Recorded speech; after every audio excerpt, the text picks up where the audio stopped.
بسم الله الرحمن الرحيم ويل للمطففين الذين إذا اكتالوا على الناس يستوفون وإذا كالوهم أو وزنوهم يخسرون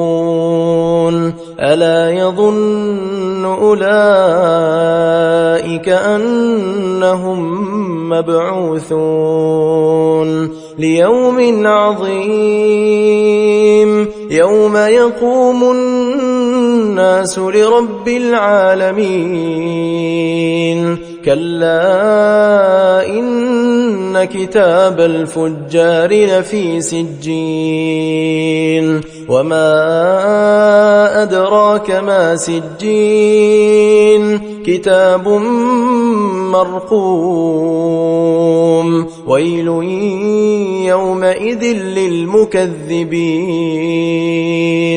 الذين يكذبون بيوم الدين وما يكذب به إلا كل معتد أثيم إذا تتلى عليه آياتنا قال أساطير الأولين كلا بل ران على قلوبهم ما كانوا يكسبون كلا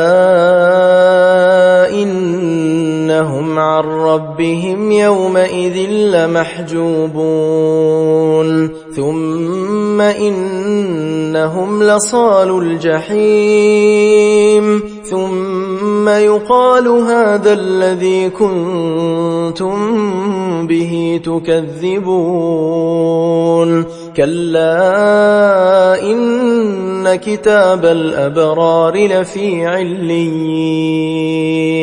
وما أدراك ما عليون كتاب مرقوم يشهده المقربون إن الأبرار لفي نعيم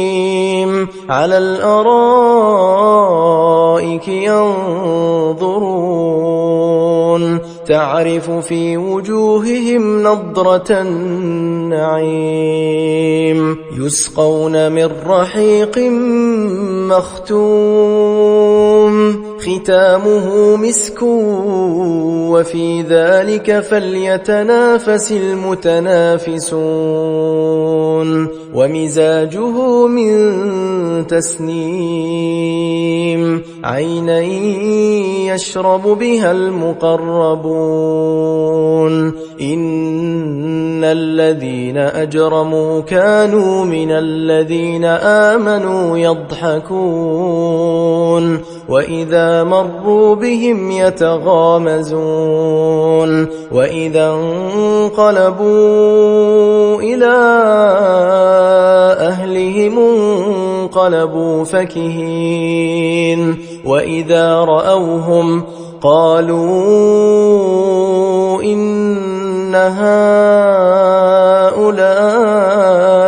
لضالون وما أرسلوا عليهم حافظين فاليوم الذين آمنوا من الكفار يضحكون على الأرائك ينظرون هل ثوب الكفار ما كانوا يفعلون